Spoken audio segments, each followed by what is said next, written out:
ডাকসু নির্বাচন শেষ হয়ে গেলেও থামেনি বিতর্ক, চলছে নানা বিশ্লেষণ ও মূল্যায়ন। এর মধ্যে পাওয়া যাচ্ছে ভবিষ্যৎ রাজনীতির ইঙ্গিত। অনেক পর্যবেক্ষক ইতোমধ্যেই সংশয় প্রকাশ করেছেন, এতে জন্ম নিয়েছে নতুন কিছু প্রশ্নের। কি হলো, কি হতে যাচ্ছে?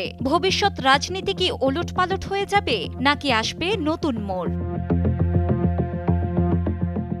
বিশ্লেষকদের মতে এটি একটি ওয়েক আপ কল।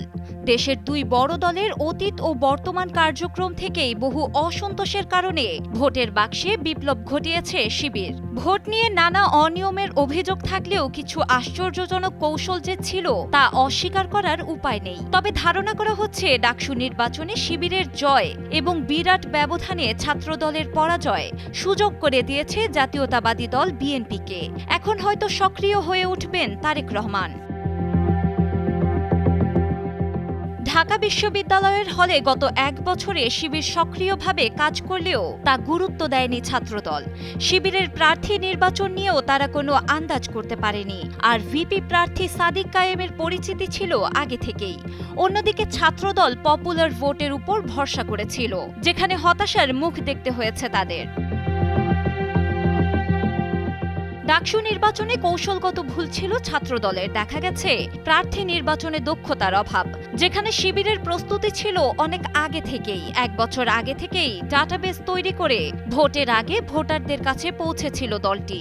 এমনকি ছাত্রছাত্রীদের পাশে দাঁড়িয়েছিল বিভিন্নভাবে, যেমন পানির সংকটে থাকা শিক্ষার্থীদের পাশে দাঁড়ানো এবং জুলাই অভ্যুত্থানে নিহতদের পরিবারকে সহায়তা। ফলে দলটির ভাবমূর্তি অনেকের কাছে উপস্থিত হয়েছে ভিন্ন রূপে। এদিকে ভোট গণনা নিয়ে উঠেছে বহু প্রশ্ন। অভিযোগ উঠলেও তদন্ত হয়নি। আবার বিশ্ববিদ্যালয় প্রশাসনের নিরপেক্ষতা নিয়েও প্রশ্ন রয়েছে এখনো।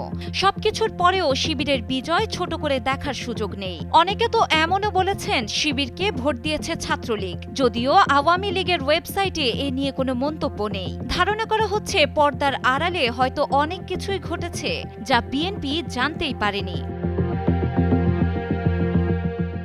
ডাকসু নির্বাচন বিএনপিকে নতুন করে ভাবার সুযোগ দিয়েছে। কেউ কেউ মনে করছেন তারেক রহমান এখন কঠোর হবেন এবং দুর্নীতিগ্রস্ত নেতাদের সরিয়ে দিবেন, কেননা এখন দলের শুদ্ধি অভিযান চালানো ছাড়া উপায় নেই। নইলে পপুলার ভোটের উপর ভরসার পরিণতি হবে ফাঁকা ময়দানে দাঁড়িয়ে থাকার মতোই।